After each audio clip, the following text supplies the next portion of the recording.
আরে ওখানে ওটি কি পড়ে আছে? যাই তো গিয়ে দেখি ওটি কি।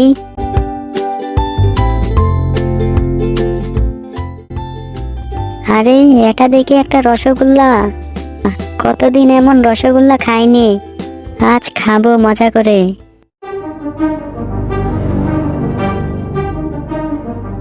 এই টুনি, এই কি করিস? এই মিষ্টি আমার, এটা আমি খাবো। তুই যে ছোট, তোর জন্য এই মিষ্টি খাওয়া ঠিক হবে না। এটা কিভাবে তোমার হয়? এই রসগোল্লা আমি পেয়েছি, আমি এটি খাবো। এই বেটা টুনি, তুই আমার মুখের উপর কথা বলিস? তুই কত ছোট আর আমি কত বড়, আমার কাছে তুই কিছুই না। মিষ্টি খাওয়ার আশা বাদ দিয়ে এখনই এখান থেকে চলে যা, নয়তো আমি কিন্তু মিষ্টির সাথে তোকেও খেয়ে ফেলবো। টুনি তখন বুদ্ধি খাটিয়ে বাঘকে বলল, বাঘ মামা, যদি তুমি এত বড় আর শক্তিশালী হও, তাহলে আমাদের মাঝে একটা প্রতিযোগিতা হোক। যদি তুমি জিতো তবে এই মিষ্টি তোমার, আর যদি প্রতিযোগিতায় আমি জিতি তাহলে এই মিষ্টি আমার। কে? তুই আমার সঙ্গে প্রতিযোগিতা করতে চাস?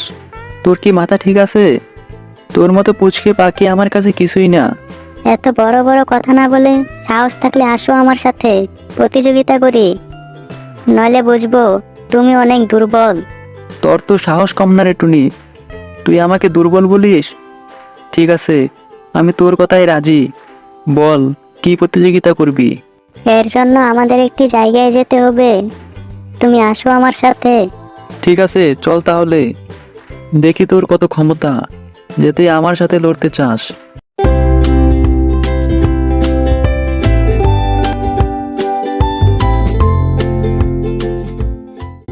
তুই আমাকে এখানে নিয়ে এলি কেন? এই নদীর ধারে কি প্রতিযোগিতা হবে? চলো দেখি কে নদীর ওপারে আগে যেতে পারে। যদি তুমি আগে যাও তাহলে প্রতিযোগিতায় তুমি জিতবে, আর আমি আগে যেতে পারলে আমি জিতবো। আমি তো এক লাফে এই নদী পার হয়ে যাব, তুই আমার সাথে পেরে উঠবি না টুনি। প্রতিযোগিতা শুরু হয়ে গেল এবং বাঘ এক লাফে নদীর মাঝখানে গিয়ে পড়ল। নদীটি ছিল প্রচুর গভীর, আর বাঘ সাঁতার জানত না। সে পানিতে পড়ে হাবুডুবু খেতে লাগলো। ডুবে গেলাম, বাঁচাও বাঁচাও। অন্যদিকে টুনি ফুরুত করে উড়ে গিয়ে নদীর ওপারে চলে গেল। বাঘটি যখন অনেক কষ্ট করে নদী থেকে উঠে এলো, টুনি তাকে উপহাস করে বলল, বাঘ মামা, তুমি অনেক বড়, কিন্তু আমার বুদ্ধি তোমার থেকে অনেক বেশি। এই কথা শুনে বাঘ খুবই লজ্জিত হলো, কারণ সে বুঝতে পারল টুনি তাকে বুদ্ধি দিয়ে হারিয়ে দিয়েছে। বাঘ লজ্জায় আর কোনো কথা না বলতে পেরে সেখান থেকে চলে এলো। অনেক কাল আগের কথা, এক জঙ্গলে বাস করত একটি বাঘ এবং একটি শিয়াল। একদিন বাঘ শিকার করতে করতে শিয়ালের সামনে এসে হাজির হলো। হাই হাই, বাঘ তো দেখি এদিকেই আসছে, আমাকে দেখতে পেলে তো নিশ্চয়ই খেয়ে ফেলবে। হা হা হা, আজ আমি তোকে খাবো। আজ আমার কাছ থেকে তোর পালানোর কোনো পথ নেই। হাই আল্লাহ, এখন আমার কি হবে? এই বাঘের হাত থেকে নিজেকে কিভাবে রক্ষা করব? না না, এখন ভয় পেলে চলবে না, মাথা ঠান্ডা রাখতে হবে। কি, তুমি আমাকে খাওয়ার কথা বলছো? তুমি জানো না যে আমি এই বনের সেরা শিকারী? সবাই আমাকে অনেক ভয় পায়, আমার কথায় উঠে আর বসে। বাঘ তো তার কথা হেসেই উড়িয়ে দিল। তুই তুই সেরা শিকারী? হা হা হা, তুই কি আমার সাথে মজা করছিস? তুই যদি সেরা শিকারী হোস, তাহলে আমি কে? আমি কি নদীর জলে ভেসে এসেছি? আমি এখনই তোকে খেয়ে নেব, আজ তোর রক্ষা নেই। তোমার যদি আমার কথা বিশ্বাস না হয় তবে আমার সঙ্গে চলো, আমি তোমাকে প্রমাণ দেখাবো। ঠিক আছে, চল তাহলে, দেখি তোর কত ক্ষমতা।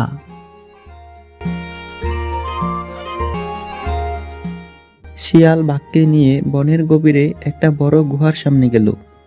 গুহার মুখটা দেখতে এমন ছিল যেন তার মাঝে অনেক রহস্য লুকিয়ে রয়েছে। কিরে শিয়াল, তুই আমাকে এই গুহার সামনে নিয়ে এলি কেন? কি আছে এখানে? এই গুহার ভিতরে সব পশুরা আমার ভয়ে লুকিয়ে থাকে। আমি না বললে তারা গুহা থেকে বের হয় না। আমি বললে তারা গুহা থেকে বের হয়ে আসবে। কি বলিস? তোর বই এখানে সবাই লুকিয়ে আছে? হা হা, আমি তোর কথা বিশ্বাস করি না। ঠিক আছে, আমি এক্ষুনি প্রমাণ করে দিচ্ছি। শিয়াল তখন গুহার দিকে মুখ করে জোরে জোরে চিৎকার করতে লাগলো। এই বনের পশুরা, সবাই বের হয়ে আয়। তারপর গুহার মধ্য থেকে শিয়ালের গলা প্রতিধ্বনি হয়ে ফিরে এলো। বের হয়ে এসো, বের হয়ে এসো। ওরে বাবা, এই শিয়াল তো দেখি আসলেই খুব শক্তিশালী। সবাই ওর কথা মতো চলে। এখান থেকে এক্ষুনি পালাতে হবে, নয়তো এই শিয়াল বেটা আমাকে এক্ষুনি মেরে খেয়ে ফেলবে। বাঘ শিয়ালের ভয়ে ওখান থেকে দ্রুত পালিয়ে গেল। আমরা তো শিয়ালের সাথে কিছুতেই পেরে উঠছি না। ও খুব পড়ালেখা জানে, তাতেই শুধু আমাদের ফাঁকি দেয়। আমি মূর্খ লোক, তাই তাকে হারাতে পারি না। সারা জীবনই ঠকে গেলাম, কিন্তু আমি চাই না তোদের জীবনটাও এমন হোক। তাই আমি অনেক চিন্তা ভাবনা করে ঠিক করেছি, তোদের 7 জনকে শিয়াল পণ্ডিতের কাছে পড়ালেখা করতে পাঠাবো। সেখানে তোরা চালাক চতুর হবি, ভালো মন্দ বুঝতে শিখবি। এটাই তোদের জন্য ভালো হবে। কাল সকালে তোদেরকে আমি শিয়াল পণ্ডিতের কাছে দিয়ে আসবো। সেখানেই তোরা থাকবি। শিয়ালের কাছে থেকে থেকে শিয়ালের মতো পণ্ডিত হবি। শিয়াল পণ্ডিত, ও শিয়াল পণ্ডিত, বাড়ি আছো নাকি? কে এলো এত সকালে? যাই গিয়ে দেখে আসি। আরে কুমির ভাই যে, তা আমার এখানে এত সকালে কি মনে করে এলে? পণ্ডিত মশাই, আমার ছেলে 7টাকে তোমার কাছে এনেছি। তুমি যদি এদেরকে একটু পড়ালেখা শিখিয়ে দাও, তাহলে খুব ভালো হয়। তার বলতে, আমি যত বড় পণ্ডিত 7 দিনে 7 জনকে পড়িয়ে পণ্ডিত বানিয়ে ফেলবো। তুমি কোনো চিন্তাই করো না। তুমি তোমার ওই 7 ছানাকে আমার এখানে রেখে যাও। তোমার কথা শুনে আমি খুব খুশি হলাম পণ্ডিত মশাই। তাহলে আমার ছানাগুলো তোমার কাছে থাকলো। আমি বাড়ি চললাম, আর রোজ এসে এদেরকে দেখে যাব। আজকে আমি তোমাদের একজনকে পড়াবো। একজন আমার সঙ্গে এসো তো।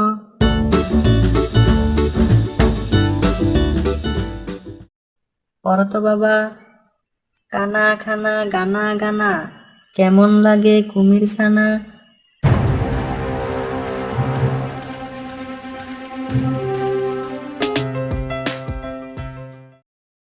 শিয়াল পণ্ডিত, ও শিয়াল পণ্ডিত, বাড়ি আছো নাকি? আমার ছানাগুলো কেমন লেখাপড়া করছে দেখতে এলাম। কই, তাদেরকে ডাকো, একবার দেখা করে যাই। এই 1, এই 2, এই 3, এই হলো 4, এই 5, এই হলো 6। 6টাকে তো দেখালে, এখন আরেকটা কোথায় পাবে? আরে ধুর, এদের শেষটাকে নিয়ে গিয়ে আবার দেখাবো। বোকা কমের বুঝতেই পারবে না।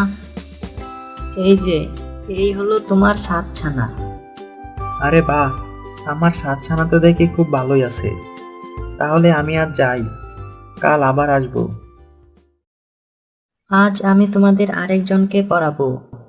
একজন আমার সঙ্গে এসো তো।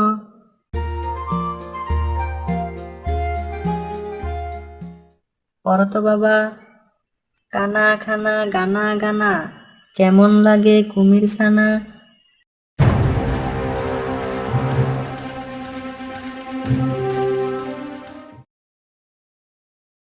শিয়াল পণ্ডিত, ও শিয়াল পণ্ডিত, বাড়ি আছো নাকি?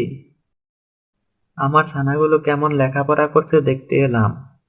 কই, তাদেরকে ডাকো, একবার দেখা করে যাই। এই 1, এই 2, এই 3, এই হলো 4, এই 5। 5টাকে তো দেখালে, এখন আর 2টা কোথায় পাবে? আরে দূর, এদের শেষটাকে আরো দুবার নিয়ে দেখিয়ে দেব। বোকা কুমির বুঝতেই পারবে না। এই হলো 6, এই যে এই হলো তোমার 7 ছানা। আরে বাহ, আমার সাতছানা তো দেখি খুব ভালোই আছে। তাহলে আমি আর যাই, কাল আবার আসবো। আজ আমি তোমাকে পড়াবো। রোজ তুমি একটা করে কুমির ছানা খাও, আর কুমির এলে তাকে বোকা বানাও। কিন্তু আজ তো সব খেয়ে শেষ করে ফেলেছো। এখন উপায়? কুমির এলে তাকে দেখাবে কি? ছানা না দেখতে পেলে তো কুমির আমাদের ধরে খাবে। আমাদের পেলে তো ধরে খাবে। নদীর ওপারে জঙ্গলটা খুব সুন্দর, আমরা ওখানে যাই, তাহলে কুমির আর আমাদের খুঁজে পাবে না। শিয়াল পণ্ডিত, ও শিয়াল পণ্ডিত, বাড়ি আছো নাকি? কোথায় গেলে সব? কোনো সাড়া শব্দ নেই। যাই, গর্তের ভিতর গিয়ে দেখে আসি তো, কোথায় গেল সবাই।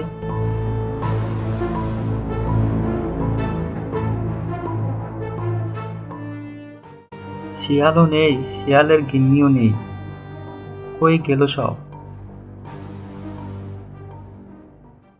এ কি, আমার সাতছানা! শিয়াল বাটা এদের সবাইকে খেয়ে নিয়েছে। দেখি তো, পাজি শিয়াল কোথায় গেল।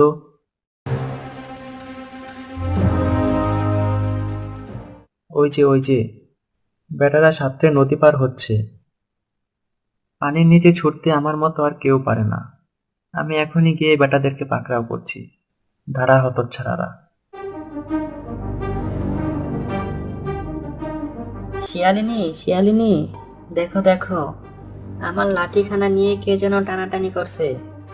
লাঠিটা মনে হয় নিয়েই যাবে। ধুর, পা ধরতে গিয়ে লাঠি ধরে ফেলেছি। শিগগির লাঠি ছেড়ে পাটা ধরি।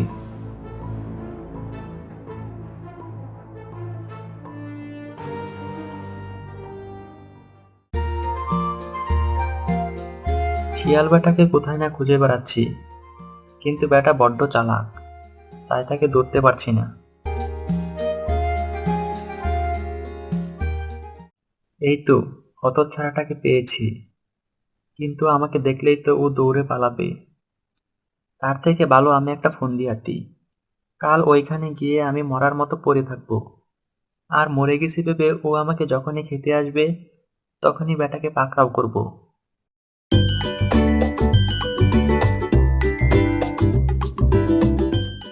বেটা মনে হয় মরে গেছে, চলো ওটাকে গিয়ে খাই। দেখি তো একটু পরীক্ষা করে। না, এটা দেখছে একটু বেশিই মরে গেছে। এত বেশি মরাটা আমরা খাই না, যেগুলো একটু নাড়াচাড়া করে সেগুলোই আমরা খাই। একটু নড়াচড়া করি, তা না হলে তো খেতে আসবে না। ওই দেখো, লেজটা নড়ছে। তুমি তো বলেছিলে মরেই গেছে। বড্ড ফাঁকি দিলে তো। আচ্ছা ঠিক আছে, পরের বার তোমাকে দেখব। শিয়াল রোজ রোজ এখানে জল খেতে আসে, কালকে জলের নিচে গিয়ে লুকিয়ে থাকবো। জল খেতে আসলেই ওকে ধরে ফেলবো। কি ব্যাপার, আজ এখানে সব মাছ গেল কোথায়? বুঝেছি, এখানে নিশ্চয়ই কুমির বেটা লুকিয়ে আছে। দেখি তো একটু পরীক্ষা করে। এখানের জলটা বেজায় পরিষ্কার, একটু খোলা না হলে কি খাওয়া চলে? চলো শিয়ালিনী, আরেক জায়গায় যাই। হে হে হে।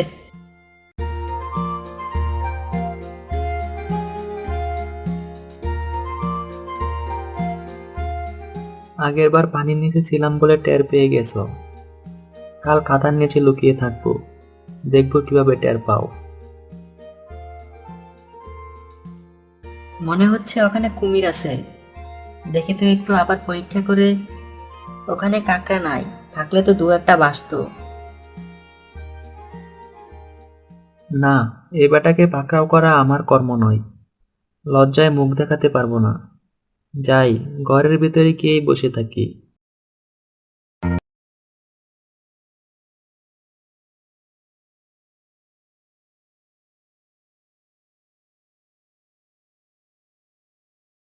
এক সময় এক গভীর জঙ্গলে বাস করত এক টুনি এবং তার ছিল 2টি ছানা। সে তার 2 ছানাকে নিয়ে সবসময় দুশ্চিন্তায় থাকত, কারণ সে জঙ্গলে এক দুষ্ট লোভী শিয়াল বসবাস করত। সে পাখিদের সব ছানা খেয়ে নিত। তার একজন কাক বন্ধু ছিল, সেও শিয়ালের মতোই দুষ্ট ছিল। শিয়াল বন্ধু, একটা জব্বর খবর আছে। জঙ্গলের কোনার কাছে টুনির যে 2টি বাচ্চা হয়েছে, সেই খবর কি তুমি রাখো? কি বলিস, টুনির বাচ্চা হয়েছে আর আমি জানলাম না এখনো? আচ্ছা, ছানাগুলোকে বড় হতে দে, তারপর একদিন গিয়ে খেয়ে আসবো। প্রতিদিনের মতো কাক জঙ্গলে উড়ে বেড়ানোর সময় হঠাৎ করে দেখতে পেল দেখো সোনারা, আমি খাবারের সন্ধানে একটু বাইরে যাচ্ছি। তোমরা ঘরের ভিতরেই থেকো, বাইরে বের হইও না। কেন মা, আমরা বাইরে কেন বের হব না? বাইরে খেলতে তো আমাদের অনেক ভালো লাগে। না না, তোমরা বাইরে বের হইও না, দুষ্ট শিয়াল দেখতে পেলে তোমাদের ক্ষতি করবে। মা, তুমি এত ভয় পেও না। দুষ্ট শিয়াল যদি আমাদের খেতে আসে, তাহলে তাকে উচিত শিক্ষা দিয়ে দেব। এই চুপ থাক, শুধু বেকার কথা বলিস। আমি বললাম না বাইরে বের হবি না, তার মানে বের হবি না। ঠিক আছে মা, আমরা তোমার কথা শুনবো। আমরা ঘরের বাইরে যাব না। এই তো আমার লক্ষ্মী সোনারা, আমার সব কথা শুনে। এদিকে গাছের আড়ালে বসে কাক টুনি এবং তার ছানাদের সব কথা শুনে নিয়েছিল। শিয়াল বন্ধু, টুনি তার বাচ্চাদের তোমার কাছ থেকে লুকিয়ে রেখেছে, যেন তুমি খেতে না পারো। আচ্ছা, চল তো গিয়ে দেখে আসি টুনির কত বড় সাহস, আমার কাছ থেকে ছানাদের লুকিয়ে রাখতে চাই।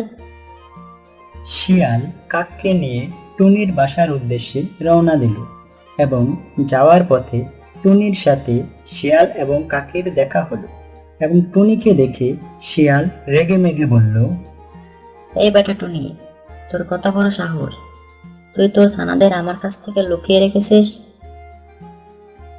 না না শিয়াল মশাই, আমার কোনো ছানা নেই।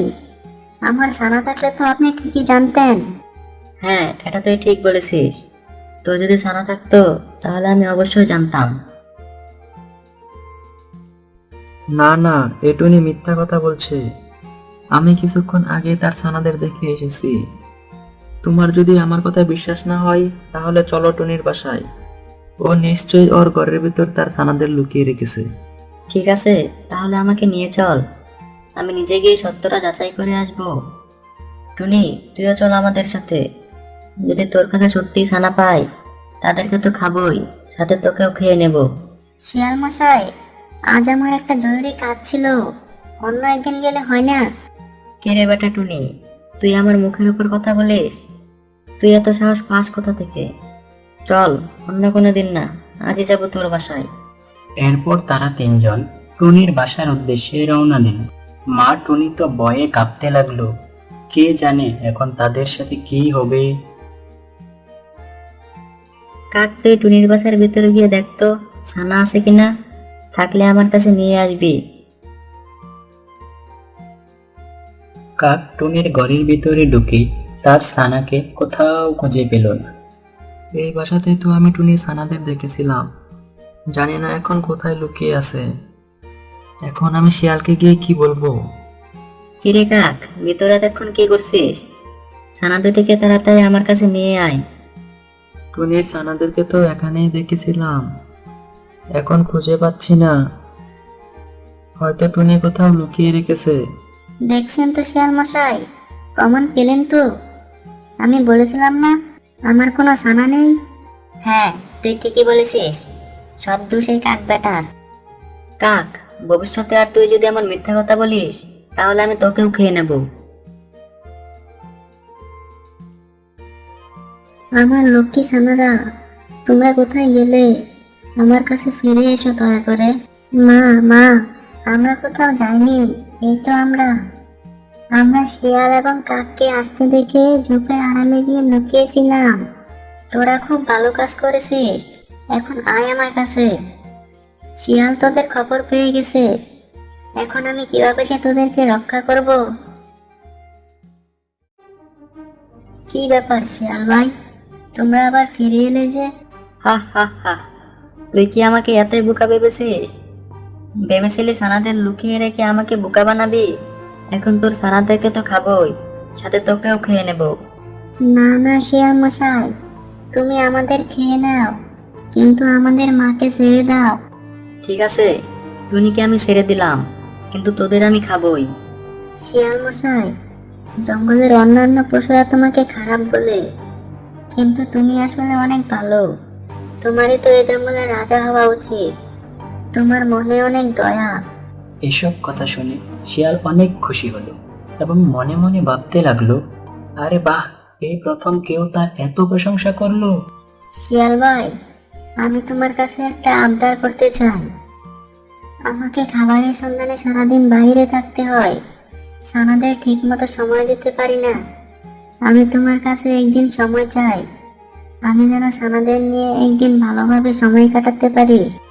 ঠিক আছে টুনি, তুই যখন আমার প্রশংসা করলি, তাই তোকে আমি একদিন সময় দিলাম, কিন্তু কাল এসে তোর বাচ্চাদের আমি খাবোই। এরপর শিয়াল তার বাসায় চলে গেল। টুনি ভাবতে লাগলো কিভাবে তার ছানাদের বাঁচানো যায়। অনেক ভেবেচিন্তে টুনি একটা বুদ্ধি বের করলো। পরের দিন শিয়াল টুনির বাচ্চাদের খাওয়ার জন্য টুনির বাসার সামনে এসে হাজির হলো।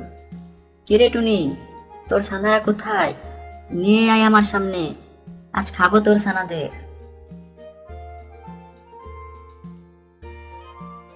এই যে আমরা, এখানে আসো, আমাদের খাও।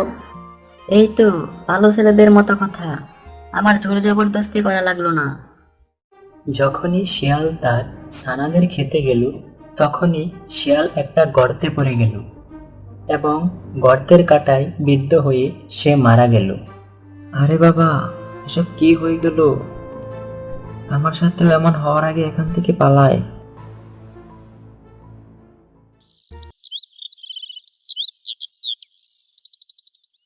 আজ আমি অনেক খুশি। আজ আমি এক নতুন রূপ ধারণ করেছি। কি সুন্দর লাগছে আমায় দেখতে, একদম যেন সবার চোখে পড়ার মতো। আমার কাছ থেকে অনেক সুন্দর সুগন্ধ বের হচ্ছে, সবাই আমার সুগন্ধে মুগ্ধ হয়ে যাবে। এসব ভেবে পাকা আম নিজে নিজে হাসতে থাকে। আর কিছুক্ষণ পর কাঁচা আমের দিকে তাকিয়ে বলে, কিরে, তুই আর এই গাছ থেকে কি করবি? এখন তো সবাই আমার দিকেই তাকাবে আর আমাকে নিয়ে প্রশংসা করবে। দেখ দেখ, আমি কত সুন্দর হয়ে গেছি, আর তুই তো সেই আগের মতোই রয়ে গেছিস। তোর গায়ের রং আর গাছের পাতার রং তো একই, তোকে তো মানুষের চোখেই পড়বে না। তুই এভাবে বলছিস কেন? তুই আর আমি তো একই জিনিস। তুই একটু আগে পাকলি, তাই তোর গায়ের রং হলুদ হয়ে গেছে। কদিন পর আমি যখন পাকবো, তখন তো আমারও গায়ের রং তোর মতো হয়ে যাবে। এটা নিয়ে এত অহংকার ভালো না বন্ধু। যাই হোক, আমরা তো এক গাছেরই ফল। এই তুই চুপ কর তো, আমায় একদম বন্ধু বলিস না। আমি তোর বন্ধু নই। তোর চেহারা দেখ আর আমার চেহারা দেখ, আমি কত সুন্দর হয়ে গেছি। আর আমি সুন্দর হয়ে গেছি বলে তোর মনে হয় অনেক হিংসে হচ্ছে, তাই না? আমার এই আকর্ষণীয় চেহারা তোর বুঝি সহ্য হচ্ছে না? তুই ভুল ভাবছিস, আমি এরকম কিছুই ভাবিনি। আমি নিজেকে নিয়ে কখনো অহংকার করি না। এইভাবে দুই আমের মাঝে প্রায়ই ঝগড়া হতো। একদিন একটা পাখি এসে পাকা আমটা যে ডালটায় ধরা ছিল সে ডালে বসলো। এটা দেখে পাকা আমটা অনেক রেগে গেল এবং পাখিটাকে বলল, এই পাখি, এই তুই এই আমার ডালটায় বসলি কেন? তোর গায়ের ময়লা যদি একবার আমার গায়ে পড়ে, তাহলে তো আমার সৌন্দর্য নষ্ট হয়ে যাবে। উঠ উঠ, এখনই এখান থেকে চলে যা। পাকা আম, তুই এভাবে বলিস কেন? পাখিটা হয়তো অনেক ক্লান্ত, তাই তো ডালে বসে বিশ্রাম নিচ্ছে। পাখি বন্ধু, তুমি আমার এখানে আসো, আমার ডালে বসে বিশ্রাম নাও, আমি তোমায় কিছু বলবো না। এরপর পাখিটা পাকা আমের ডাল থেকে উড়ে গিয়ে কাঁচা আমের ডালে বসে। এভাবেই বেশ কিছুক্ষণ কেটে যাবার পর, এই পাখি, বলতো কে বেশি সুন্দর, কাঁচা আম নাকি আমি? আমাকে তোর বেশি ভালো লেগেছে, তাই না রে পাখি? আমার কাছে তোমরা দুজনেই অনেক সুন্দর ও আকর্ষণীয়। আর তাছাড়া তোমরা দুজনে তো একই জাতের ফল, তোমার গায়ের রং আগে পাল্টে গেছে, আর কিছুদিন পর তো কাঁচা আমেরটাও পাল্টাবে। তোমাদের দুজনেরই মূল্য আমার কাছে সমান। আমি সব বুঝতে পেরেছি। কাঁচা আম তোকে ওর ডালে বসতে দিয়েছে বলে তুই ওর পক্ষ নিয়ে কথা বলছিস, তাই না রে শয়তান পাখি? তুই না বললেও আমি জানি আমি কাঁচা আমের থেকে বেশি সুন্দরী। শয়তান পাখি, তুই এক্ষুনি এখান থেকে চলে যা। আমি কারো পক্ষ নেইনি, যা সত্য তাই বলেছি। তুই পাখিটার সাথে এমন ব্যবহার করলি কেন? ও নিশ্চয়ই অনেক কষ্ট পেয়েছে। নিজেকে নিয়ে এত অহংকার ভালো না, মনে রাখিস, অহংকার পতনের মূল। এই, তোর জ্ঞান দেয়া বন্ধ করবি? চুপ করে থাক একদম।